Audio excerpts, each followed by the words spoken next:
একটি মাত্র দোয়া, আর সেই দোয়ার বরকতে একজন দরিদ্র কাঠুরিয়ার সম্পূর্ণ জীবন বদলে যায়। আজকের এই গল্পটি শুনে আপনার হৃদয় কেঁপে উঠবে। বুঝতে পারবেন আল্লাহর কাছে প্রার্থনার শক্তি কতটা অসীম। আসুন শুনি সেই অবিশ্বাস্য ঘটনা যা আমাদের জীবনকে নতুন দিক দেখাবে, যা আমাদের শেখাবে ধৈর্যের মূল্য, সততার গুরুত্ব এবং আল্লাহর উপর পূর্ণ বিশ্বাসের অসাধারণ ফলাফল। অনেক বছর আগের কথা, একটি ছোট্ট গ্রামে বাস করতেন ইউসুফ নামের এক দরিদ্র কাঠুরিয়া। তার ছিল একটি পুরনো কুঠার আর অসীম ধৈর্য। প্রতিদিন ভোরে উঠে তিনি জঙ্গলে যেতেন, গাছ থেকে শুকনো ডালপালা কাটতেন। তারপর সেই কাঠ বাজারে বিক্রি করে যা পেতেন তা দিয়ে চলত তার সংসার। স্ত্রী এবং 3টি ছোট্ট সন্তান নিয়ে তার ছোট্ট এক কুঁড়ে ঘরে বাস। কখনো দুবেলা পেট ভরে খেতে পারতেন না, কাপড় চোপড়ও ছিল তালি ভর্তি। কিন্তু ইউসুফের হৃদয় ছিল স্বচ্ছ, ঈমান ছিল মজবুত। কখনো কারো কাছে হাত পাততেন না, শুধু আল্লাহর উপর ভরসা রাখতেন। ইউসুফের জীবন ছিল অত্যন্ত কঠিন। প্রতিদিন সকালে যখন তিনি ঘর থেকে বের হতেন, তখন তার সন্তানদের চোখে থাকত ক্ষুধার ছাপ। তার স্ত্রী কখনো কিছু বলতেন না, কিন্তু ইউসুফ বুঝতেন তার পরিবারের কষ্ট। কখনো কখনো তিনি নিজে না খেয়ে থাকতেন, যাতে সন্তানরা একটু বেশি খেতে পারে। শীতের রাতে ঠান্ডা বাতাস তাদের ছোট্ট কুঁড়েঘরের ভেতর দিয়ে বয়ে যেত। বৃষ্টির দিনে ঘরের ছাদ দিয়ে পানি পড়ত। কিন্তু এসব কিছুতেই ইউসুফের ঈমান দুর্বল হতো না। তিনি জানতেন এসব পরীক্ষা, আল্লাহ তার প্রিয় বান্দাদের পরীক্ষা করেন, আর যারা ধৈর্য ধরে তাদের জন্য রয়েছে মহাপুরস্কার। গ্রামের অন্যান্য মানুষেরা কখনো কখনো ইউসুফকে নিয়ে হাসি হাসি করত, বলতো এত গরিব হয়েও কারো কাছে সাহায্য চায় না কেন। কেউ কেউ বলতো এভাবে চললে তো পরিবার নিয়ে মরে যাবে। কিন্তু ইউসুফ কখনো মনোবল হারাতেন না। তিনি জানতেন আল্লাহ তার দেখাশোনা করছেন। তিনি বিশ্বাস করতেন যে আল্লাহ তার রিজিকের ব্যবস্থা করবেন, কারণ আল্লাহ তো বলেছেন পৃথিবীর প্রতিটি প্রাণীর রিজিক আল্লাহর দায়িত্ব। তিনি কাউকে না খাইয়ে রাখেন না। প্রতিদিনের মতো একদিন সকালে ইউসুফ তার কুঠার নিয়ে জঙ্গলের দিকে রওনা হলেন। পথে হাঁটতে হাঁটতে তিনি আল্লাহর জিকির করছিলেন, সুবহান আল্লাহ, আলহামদুলিল্লাহ, লা ইলাহা ইল্লাল্লাহ, আল্লাহু আকবার। তার মুখে ছিল প্রশান্তির হাসি। দারিদ্র্য তাকে কখনো হতাশ করতে পারেনি, কারণ তিনি জানতেন আল্লাহ সব সময় তার বান্দাদের দেখেন। রিজিক দাতা তো একমাত্র আল্লাহই। সেদিন সকালটা ছিল একটু ভিন্ন। আকাশে হালকা মেঘ ছিল, বাতাসে ছিল এক ধরনের শীতলতা। পাখিরা গাছে গাছে কিচিরমিচির করছিল। প্রকৃতি যেন কিছু একটা বলতে চাইছিল, কিন্তু ইউসুফ সেসব জানতেন না। তিনি শুধু তার কাজ নিয়ে ব্যস্ত ছিলেন। জঙ্গলে পৌঁছে ইউসুফ কাঠ কাটা শুরু করলেন। 1টি, 2টি, 3টি করে ডাল পড়তে লাগলো মাটিতে। সূর্য উপরে উঠে এসেছে, গরম পড়তে শুরু করেছে। ইউসুফের কপাল দিয়ে ঝরছে ঘাম, কিন্তু তিনি থামেন না, কারণ তিনি জানেন ঘরে তার ছোট্ট সন্তানেরা অপেক্ষা করছে। দুপুরের খাবারের জন্য তাদের চোখ পথে, তাই একটু বেশি পরিশ্রম করতে হবে আজ। ইউসুফ মনে মনে হিসাব করছিলেন, আজ যদি আরেকটু বেশি কাঠ কাটতে পারেন তাহলে হয়তো একটু বেশি টাকা পাবেন। সেই টাকা দিয়ে সন্তানদের জন্য কিছু খাবার কিনতে পারবেন, হয়তো একটু দুধ, কিছু খেজুর। এই চিন্তা করতে করতেই তিনি আরও জোরে কাঠ কাটতে লাগলেন। হঠাৎ কুঠারের আঘাতে একটা বড় ডাল ভেঙে পড়ল। সাথে সাথে ইউসুফ একটা শব্দ শুনতে পেলেন। মনে হলো যেন কিছু একটা পানিতে পড়ার শব্দ। তিনি ভালো করে তাকালেন, দেখলেন গাছের পাশেই একটি পুরনো কুয়া, আর সেই কুয়ার মধ্যে পড়ে গেছে তার প্রিয় কুঠার। ইউসুফের মাথায় হাত পড়ে গেল। এই কুঠারটিই তো তার একমাত্র সম্পদ। এটি ছাড়া তিনি কাঠ কাটবেন কিভাবে? রিজিক উপার্জন করবেন কিভাবে? সন্তানদের মুখে খাবার তুলে দেবেন কিভাবে? তার হাতে তো আর টাকা নেই যে নতুন কুঠার কিনবেন। এই কুঠারটি তার বাবার ছিল। বাবা মারা যাওয়ার সময় এটি দিয়ে গিয়েছিলেন। সেই কুঠার দিয়ে বছরের পর বছর ধরে তিনি কাঠ কেটেছেন, আর আজ সেটিই হারিয়ে গেল। ইউসুফ কুয়ার পাশে বসে পড়লেন। গভীর সেই কুয়ার দিকে তাকিয়ে রইলেন। পানি এত নিচে যে কুঠার দেখাও যাচ্ছে না। তার কাছে তো কোনো দড়ি নেই, বালতি নেই, নামার কোনো উপায়ও নেই, এমনকি কাউকে ডাকারও উপায় নেই। এই জঙ্গলে তো কেউ আসে না, তিনি একা, সম্পূর্ণ অসহায়। এই কঠিন মুহূর্তে ইউসুফ কি করবেন বুঝতে পারছিলেন না। তার মনে হচ্ছিল পুরো পৃথিবীটাই যেন তার ওপর চেপে বসেছে। কিভাবে ঘরে ফিরবেন, স্ত্রী সন্তানদের কি বলবেন? তার চোখ দিয়ে অশ্রু গড়িয়ে পড়তে চাইল, কিন্তু তখনই তার মনে পড়ে গেল তার রবের কথা। আল্লাহ তো সব পারেন, আল্লাহ তো সব কিছু দেখেন, আল্লাহ তো বান্দার কষ্ট জানেন। ইউসুফের মনে পড়ে গেল কোরআনের একটি আয়াত, যেখানে আল্লাহ বলেছেন, তোমরা আমাকে ডাকো, আমি তোমাদের ডাকে সাড়া দেব। আরও মনে পড়ে গেল রাসূলুল্লাহ সাল্লাল্লাহু আলাইহি ওয়াসাল্লামের একটি হাদিস, যেখানে বলা হয়েছে দোয়া হলো ইবাদতের মগজ। দোয়ার চেয়ে আল্লাহর কাছে প্রিয় কোনো আমল নেই। ইউসুফ বুঝতে পারলেন এই মুহূর্তে তার একমাত্র আশ্রয় আল্লাহ, একমাত্র সাহায্যকারী আল্লাহ। তার ছাড়া আর কেউ নেই যে এই বিপদ থেকে উদ্ধার করতে পারবে। ইউসুফ সেখানেই দাঁড়িয়ে গেলেন। তিনি ভালো করে অজু করে নিলেন পাশের ঝর্ণার পানি দিয়ে। তারপর 2 হাত তুলে আকাশের দিকে তাকালেন। চোখ দিয়ে গড়িয়ে পড়ল অশ্রু। তারপর অত্যন্ত বিনীত কণ্ঠে বললেন, ইয়া আল্লাহ, আপনি তো আমার অবস্থা জানেন। আমি গরিব, আমার কাছে কিছুই নেই। এই কুঠারটিই আমার একমাত্র সম্পদ। এটি দিয়েই আমি আমার পরিবারের জন্য রুটি রোজগার করি। ইয়া রহমান, ইয়া রহিম, আপনি দয়াময়, আপনি করুণাময়, আপনি আমাকে সাহায্য করুন। আমি জানি আপনি সব কিছু করতে পারেন। আমার এই বিপদের সময় আমাকে একা রাখবেন না। আমি শুধু আপনার কাছেই চাই, আপনার কাছেই প্রার্থনা করি। ইয়া মুজিব্বাদ দাওয়াত, আপনি দোয়া কবুলকারী, আমার এই দোয়া কবুল করুন। ইয়া করিম, আপনি দানশীল, আমার প্রতি আপনার দান করুন। আমি আর কারো কাছে যাব না, শুধু আপনার কাছে, কারণ আপনিই আমার রব, আপনিই আমার মালিক, আপনি সব সমস্যার সমাধানকারী। এই দোয়া করার পর ইউসুফ সেখানেই বসে রইলেন। তার অন্তর ভরে গিয়েছিল আল্লাহর প্রতি পূর্ণ বিশ্বাসে। তিনি জানতেন আল্লাহ তার দোয়া শুনেছেন, এখন শুধু অপেক্ষা করতে হবে। আল্লাহ কখন কিভাবে সাহায্য পাঠান তা তো তিনিই ভালো জানেন। ইউসুফ চোখ বন্ধ করে জিকির করতে লাগলেন, সুবহান আল্লাহ, আলহামদুলিল্লাহ, লা ইলাহা ইল্লাল্লাহ, আল্লাহু আকবার। প্রতিটি জিকিরের সাথে তার মনে শান্তি আসছিল। তিনি অনুভব করছিলেন এক ধরনের প্রশান্তি, যেন আল্লাহ তার সাথে আছেন, যেন সাহায্য খুব কাছেই। কিছুক্ষণ পর ইউসুফ অবাক হয়ে দেখলেন কুয়োর পানিতে কিছু একটা নড়ছে, আলোর ঝলকানি দেখা যাচ্ছে। তিনি ভালো করে তাকালেন। হঠাৎ পানি থেকে উপরে উঠল একটা অদ্ভুত দৃশ্য। একজন উজ্জ্বল পোশাকের বৃদ্ধ মানুষ পানির উপর দিয়ে হাঁটছেন। তার চেহারা উজ্জ্বল, পোশাক ধবধবে সাদা, হাতে একটা সোনার কুঠার। ইউসুফ তো অবাক, এ কি হচ্ছে? এ কেমন ঘটনা? স্বপ্ন দেখছি নাকি বাস্তব? তিনি নিজের চোখ কচলালেন। না, স্বপ্ন নয়, একেবারে বাস্তব। বৃদ্ধ লোকটি ধীরে ধীরে পানির উপর দিয়ে হেঁটে কুয়ার পাড়ে উঠে এলেন। তার পা পানির উপরে ভাসছিল। এমন দৃশ্য ইউসুফ জীবনে কখনো দেখেননি। বৃদ্ধ লোকটি ইউসুফের দিকে এগিয়ে এলেন। তার চেহারায় ছিল এক ধরনের নূর, চোখে ছিল দয়ার ছাপ। মৃদু হেসে বললেন, হে ইউসুফ, এই সোনার কুঠারটি কি তোমার? কণ্ঠস্বরটি ছিল অত্যন্ত মিষ্টি। শুনে মনে হচ্ছিল যেন সুরের ঝংকার। ইউসুফ একবার সেই চকচকে সোনার কুঠারের দিকে তাকালেন। কি দামি, কি সুন্দর, সূর্যের আলোতে ঝকঝক করছে। এমন কুঠার তো তিনি জীবনে দেখেননি। এটা বিক্রি করলে তো সারা জীবনের চিন্তা শেষ। একটি বড় ঘর বানানো যাবে, সন্তানদের ভালো কাপড় কিনে দেওয়া যাবে, অনেক খাবার কিনতে পারবেন, হয়তো একটি ছোট দোকানও খুলতে পারবেন, আর কখনো এভাবে কষ্ট করে কাঠ কাটতে হবে না। কিন্তু মুহূর্তেই তার বিবেক তাকে সতর্ক করল, না, এটা তো আমার নয়, এটা তো মিথ্যা হবে। মিথ্যা বলা তো হারাম, মিথ্যা বলা তো গুনাহ। আল্লাহ তো দেখছেন, আল্লাহ তো শুনছেন। ইউসুফের মনে পড়ে গেল রাসূলুল্লাহ সাল্লাল্লাহু আলাইহি ওয়াসাল্লামের কথা, যেখানে তিনি বলেছেন, সততা মানুষকে জান্নাতের পথ দেখায়, আর মিথ্যা মানুষকে জাহান্নামের দিকে নিয়ে যায়। ইউসুফ মাথা নিচু করে বিনীতভাবে বললেন, না হুজুর, এটি আমার কুঠার নয়। আমার কুঠার ছিল লোহার, পুরনো এবং ভোতা। এটা এত দামি, এটা আমার হতে পারে না। আমি মিথ্যা বলতে পারি না। বৃদ্ধ লোকটি মৃদু হাসলেন। তার হাসিতে ছিল এক ধরনের সন্তুষ্টি। তারপর আবার কুয়ার পানিতে ডুব দিলেন। পানির নিচে গিয়ে তিনি অদৃশ্য হয়ে গেলেন। কিছুক্ষণ পর আবার ফিরে এলেন।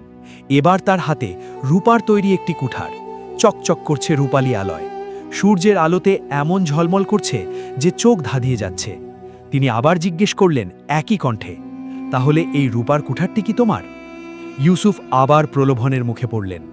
রূপার কুঠার, এটাও তো অনেক দামি, হয়তো সোনার কুঠারের চেয়ে একটু কম দামি, কিন্তু তবুও তো অনেক টাকার। এটা নিলেও তো তার সংসারের অনেক উপকার হতো, অনেক সমস্যার সমাধান হয়ে যেত। কিন্তু না, সত্য তো সত্যই, মিথ্যা বলার কোনো অধিকার তার নেই। আল্লাহর ভয় তো তার হৃদয়ে আছে, সেই ভয়কে তিনি কিভাবে মুছে দিতে পারেন? ইউসুফ আবার দৃঢ় কণ্ঠে বললেন, না হুজুর, এটিও আমার নয়। আমার কুঠার সাধারণ লোহার, পুরনো এবং ভোতা। এটা এত সুন্দর এবং চকচকে, এটা আমার হতে পারে না। আমি মিথ্যা বলতে পারি না। বৃদ্ধ লোকটির চোখে এবার ফুটে উঠল তীব্র সন্তুষ্টির আলো। তার চেহারায় খুশির ছাপ। তিনি আবারও কুয়ার মধ্যে গেলেন। এবার যখন উঠে এলেন, তার হাতে ছিল ইউসুফের সেই পুরনো লোহার কুঠার, মরচে ধরা, ভোতা, হাতলটা পুরনো, কিন্তু সেটাই ইউসুফের প্রিয় কুঠার। ইউসুফের মুখে ফুটে উঠল খুশির ঝলক, চোখ উজ্জ্বল হয়ে উঠল। তিনি আনন্দে বললেন, হ্যাঁ হুজুর, হ্যাঁ, এটাই আমার কুঠার। আলহামদুলিল্লাহ, এটাই আমার বাবা রেখে যাওয়া কুঠার। আপনি এটা ফিরিয়ে দিয়েছেন, আল্লাহ আপনার ভালো করুন। বৃদ্ধ লোকটি মৃদু হাসলেন, তারপর অত্যন্ত স্নেহের সাথে বললেন, হে ইউসুফ, তুমি সত্যবাদী, তুমি সৎ, তুমি আল্লাহকে ভয় করো। 2 বার তোমার সামনে প্রলোভন এসেছিল, কিন্তু তুমি সত্যের পথে অবিচল থেকেছ। তুমি মিথ্যার আশ্রয় নাওনি। তোমার এই সততার পুরস্কার তোমাকে দিতেই হবে। এটা আল্লাহর বিধান। তোমার সততার কারণে আল্লাহ তোমার প্রতি অত্যন্ত সন্তুষ্ট। আমি আসলে একজন ফেরেশতা। তোমার দোয়া কবুল হয়েছে। আল্লাহ তোমার প্রার্থনা শুনেছেন। তোমাকে পরীক্ষা করার জন্য আমাকে পাঠানো হয়েছিল। দেখা হচ্ছিল তুমি কতটা সৎ। তুমি সেই পরীক্ষায় শতভাগ উত্তীর্ণ হয়েছ। আল্লাহ তোমার উপর খুশি। তাই 3টি কুঠারই এখন তোমার, সোনার কুঠার, রূপার কুঠার এবং তোমার লোহার কুঠার। 3টিই নিয়ে যাও। এটা তোমার সততার পুরস্কার। এটা আল্লাহর পক্ষ থেকে উপহার। ইউসুফ বিশ্বাস করতে পারছিলেন না। তার চোখে অশ্রু, কৃতজ্ঞতার অশ্রু, আল্লাহর শুকরিয়ার অশ্রু। তিনি সেজদায় পড়ে গেলেন সেখানেই, মাটিতে। আল্লাহু আকবার, আল্লাহু আকবার, সুবহান আল্লাহ। ইয়া রাব্বি, তোমার কত মহান, তুমি কত দয়ালু। আমি কি ছিলাম আর তুমি আমাকে কি দিলে? আমি তো শুধু একটি পুরনো কুঠার হারিয়েছিলাম, আর তুমি আমাকে দিলে 3টি কুঠার। আমি তোমার কৃতজ্ঞতা কিভাবে প্রকাশ করব? তুমি সত্যিই মহান, তুমি সত্যিই করুণাময়। ফেরেশতা বললেন, হে ইউসুফ, আল্লাহ সৎ বান্দাদের ভালোবাসেন। যারা কঠিন সময়ে সত্যের পথে থাকে তাদের তিনি পুরস্কৃত করেন। যারা প্রলোভনের মুখে পড়েও ঈমানের ওপর অটল থাকে তাদের তিনি সম্মানিত করেন। তোমার সততা, তোমার আল্লাহর প্রতি বিশ্বাস, তোমার ধৈর্য সবকিছু আল্লাহ দেখেছেন। তিনি জানেন তুমি কত কষ্ট করো। তিনি জানেন তোমার পরিবারের অবস্থা। কিন্তু তুমি কখনো অন্যায় পথে হাঁটোনি, কখনো চুরি করনি, কখনো প্রতারণা করনি। হালাল রিজিক খুঁজেছ। এই 3টি কুঠার নিয়ে যাও। এগুলো বিক্রি করে তোমার জীবন নতুন করে সাজাও। আর জেনে রাখো, আল্লাহ তোমার জন্য আরও অনেক কল্যাণ রেখেছেন। শুধু তার উপর ভরসা রাখো, সৎ পথে চলতে থাকো।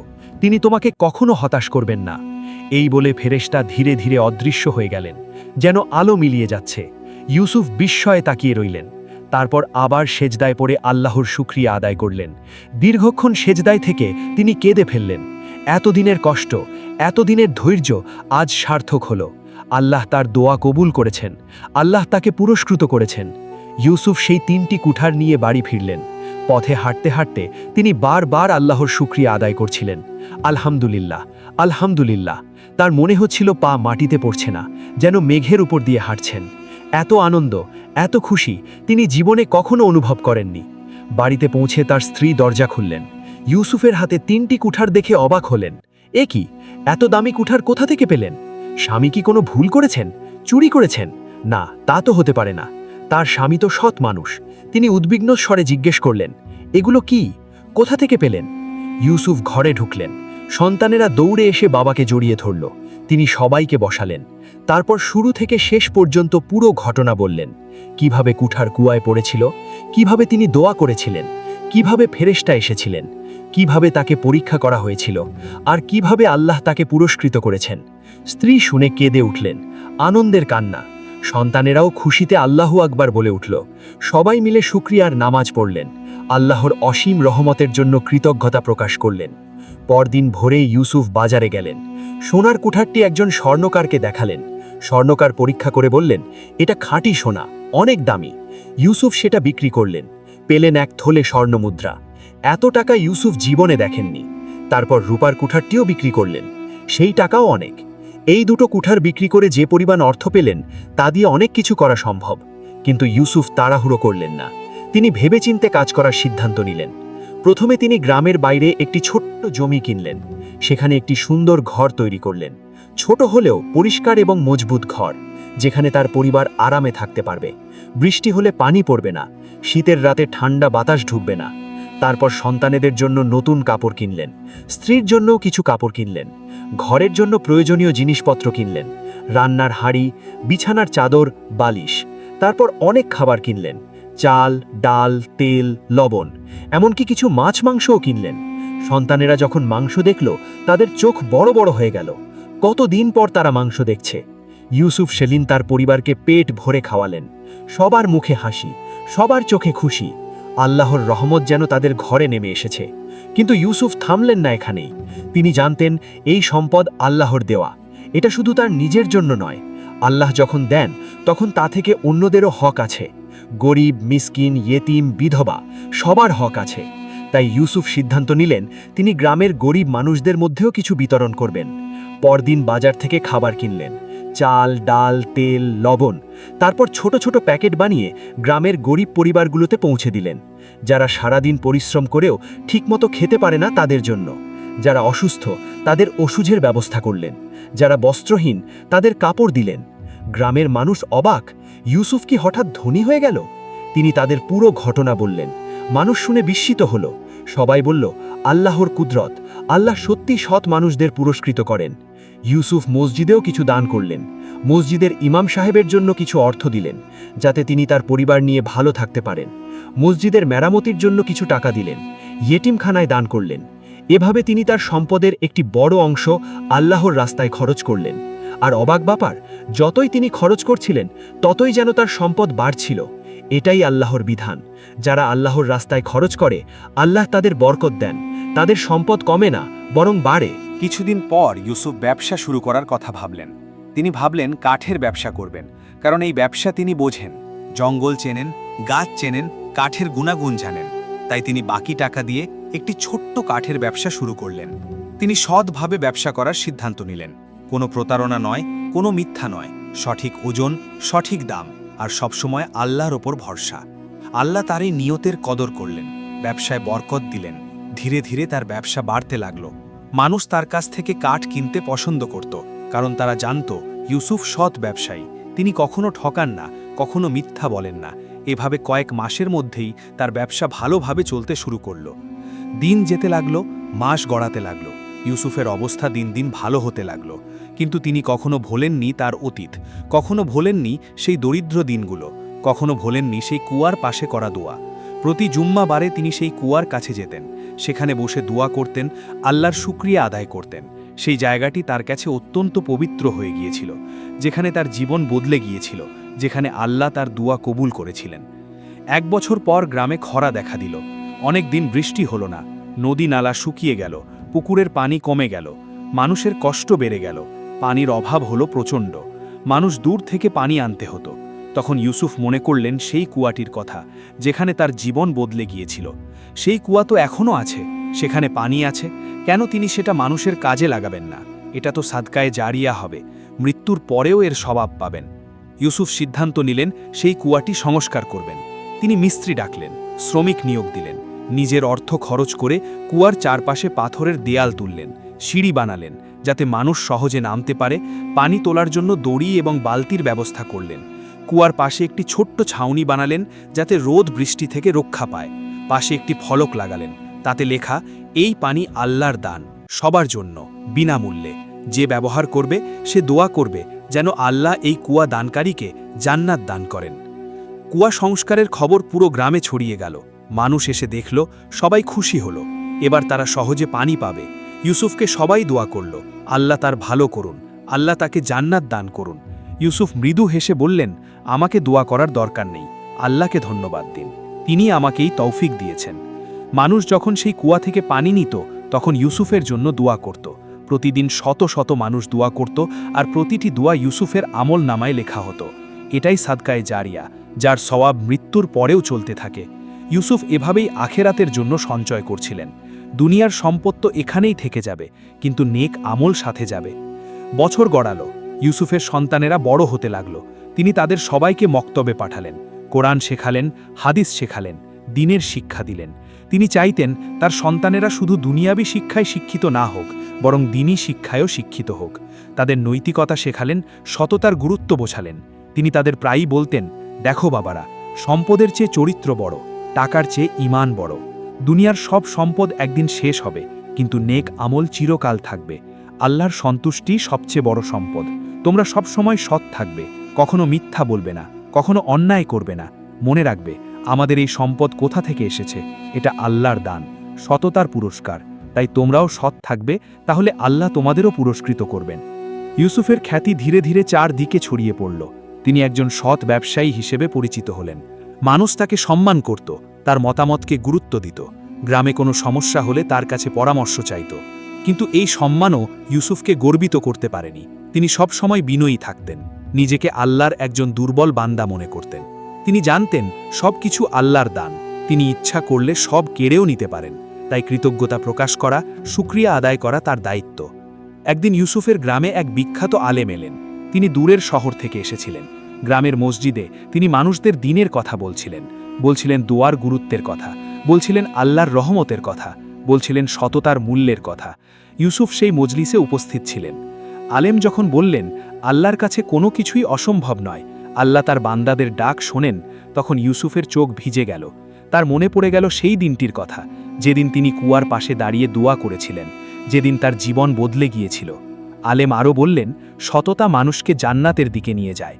যে ব্যক্তি সত্য বলে আল্লাহ তাকে সম্মানিত করেন। ইউসুফ মনে মনে আল্লাহর শুকরিয়া আদায় করলেন।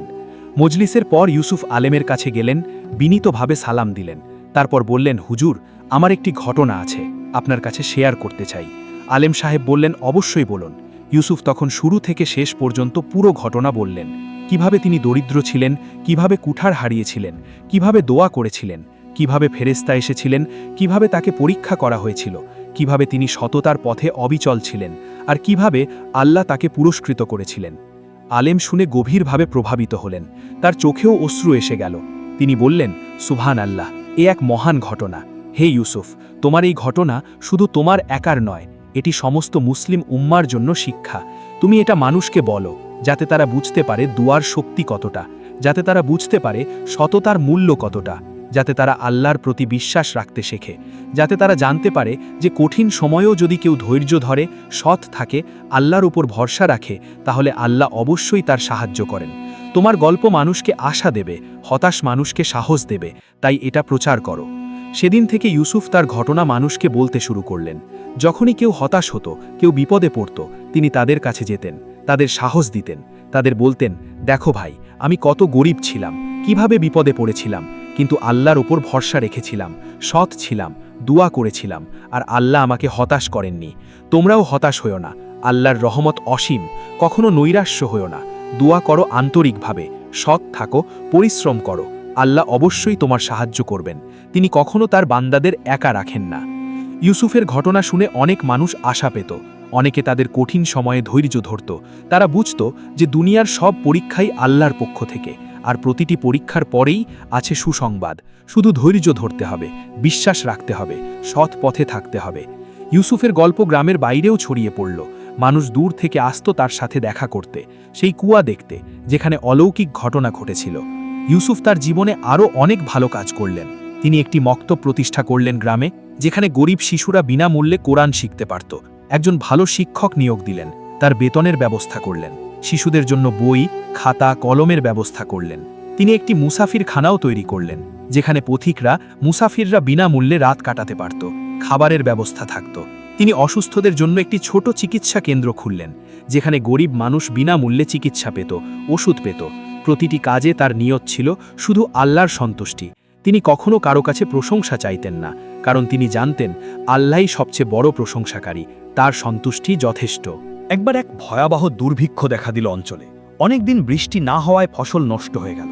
মানুষের অবস্থা খুব খারাপ হয়ে গেল। খাবারের দাম বেড়ে গেল আকাশ ছোঁয়া। অনেক ব্যবসায়ী এই সুযোগে মজুতদারি শুরু করলো, খাবার লুকিয়ে রাখলো যাতে আরও বেশি দামে বিক্রি করতে পারে। কিন্তু ইউসুফ কি করলেন? তিনি তার গুদামের সব খাবার বাজারে নিয়ে এলেন। চাল, ডাল, তেল সব স্বাভাবিক দামে বিক্রি করলেন, যে দাম দুর্ভিক্ষের আগে ছিল।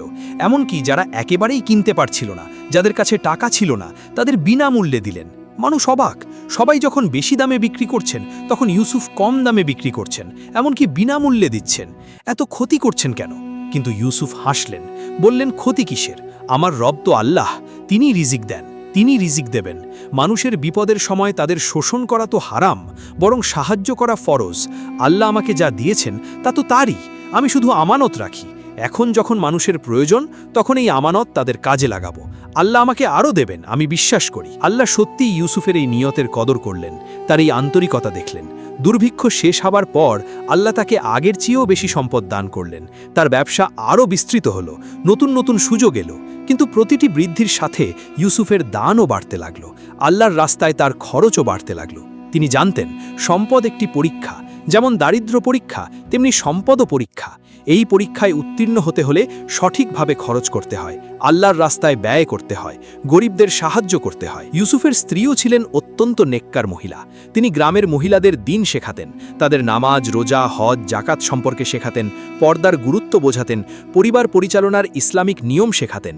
তিনি এতিম মেয়েদের লালন পালন করতেন, তাদের বড় করতেন নিজের মেয়ের মতো, তাদের ভালো ঘরে বিয়ে দিতেন, যৌতুক ছাড়াই, নিজে থেকে কিছু উপহার দিয়ে।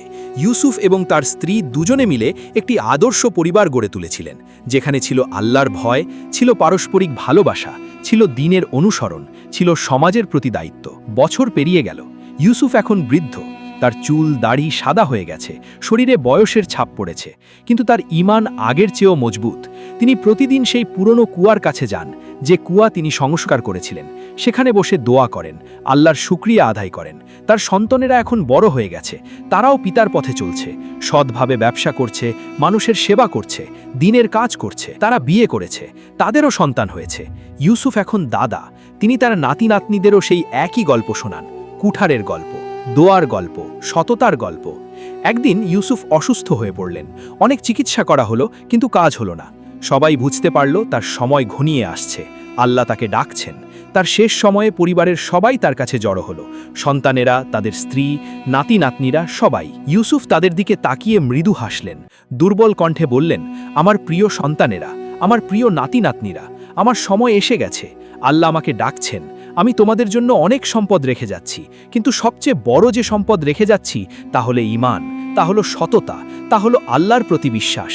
তোমরা আল্লাহকে ভয় করবে, সৎ থাকবে, কখনো মিথ্যা বলবে না, কখনো অন্যায় করবে না, মানুষের সেবা করবে, দান করবে, দোয়া করবে সব সময়। মনে রেখো, আল্লাহর রহমত সব সময় তোমাদের সাথে আছে, শুধু তার কাছে চাইতে হবে, বিশ্বাস রাখতে হবে। আর মনে রেখো সেই একটি দোয়ার কথা যা আমার পুরো জীবন বদলে দিয়েছিল, সেই কুয়ার পাশে দাঁড়িয়ে আমি যে দোয়া করেছিলাম। তোমরাও দোয়ার শক্তিকে কখনো ছোট করে দেখো না। দোয়া হলো মুমিনের অস্ত্র, দোয়া হলো আল্লাহর সাথে কথা বলা, দোয়া কবুল হয়, আল্লাহ শোনেন, আমি তার জীবন্ত প্রমাণ। এই কথা বলে ইউসুফ শেষবারের মতো কালিমা পড়লেন, লা ইলাহা ইল্লাল্লাহু মুহাম্মাদুর রাসূলুল্লাহ, আশহাদু আল্লা ইলাহা ইল্লাল্লাহু ওয়া আশহাদু আন্না মুহাম্মাদান আবদুহু ওয়া রাসূলুহু।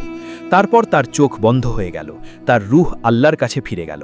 সবাই কাঁদল, কিন্তু সাথে সাথে এও জানত যে ইউসুফ একজন নেক বান্দা ছিলেন, সৎ মানুষ ছিলেন, আল্লাহ ভীরু ছিলেন। ইনশাআল্লাহ আল্লাহ তাকে জান্নাত দান করবেন। ইউসুফের মৃত্যুর পর পুরো অঞ্চল শোকে মুহ্যমান হলো। তার জানাজায় হাজার হাজার মানুষ এলো, দূর দূরান্ত থেকে মানুষ এলো, সবাই তার জন্য দোয়া করল, আল্লাহ যেন তাকে জান্নাত দান করেন। তাকে কবরে শোয়ানোর সময় আকাশ থেকে হালকা বৃষ্টি নামল, মিষ্টি বৃষ্টি। মানুষ বলল, এটা আল্লাহর রহমত, এটা আল্লাহর সন্তুষ্টির নিদর্শন, তিনি তার প্রিয় বান্দাকে নিয়ে গেছেন। আল্লাহ তাআলা আমাদের সবাইকে ইউসুফের মতো ঈমানদার এবং সৎ বান্দা হওয়ার তৌফিক দান করুন। আমাদের দোয়া কবুল করুন, আমাদের সততার পথে চলার তৌফিক দিন, আমাদের ধৈর্যের প্রতিদান দিন, আমাদের দুনিয়া এবং আখেরাত দুটোতেই সফল করুন, আমাদের জীবনে বরকত দান করুন।